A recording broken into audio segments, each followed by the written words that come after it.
తల్లి గర్భము నుండి ధనము తేడెవ్వడు, వెళ్ళిపోయడినాడు వెంటరాదు. లక్షాధికారైన లవణమన్నమే కాని మెరుగు బంగారంబు మింగబోడు. విత్తమార్జన చేసి విర్రవీగుట కాని కూడబెట్టిన సొమ్ము కుడువలీడు. పుందుగామరుగైన భూమి లోపల పెట్టి దాన ధర్మము లేక దాచి దాచి తుదకు దొంగలకిత్తురో దొరలకవునో. తేనెజుంటీ గలీయవా తెరువరులకు, భూషణ వికాస శ్రీధర్మపుర నివాస దుష్ట సంహార నరసింహ దురిత దూరా. తల్లి కడుపులోంచి వచ్చినప్పుడు తెచ్చుకున్నది ఏదీ లేదు. అమ్మ కడుపులోంచి వచ్చినప్పుడు ఎలా వచ్చాడో వెళ్ళిపోయేటప్పుడు కూడా అంతే. ఒంటి మీద ఆఖరణ కప్పినటువంటి నూలు బట్ట కూడా లాగేస్తారు.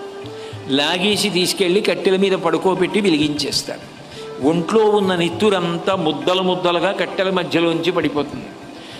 ఒంట్లో ఉన్నటువంటి మాంసం అంతా కాలిపోతుంది.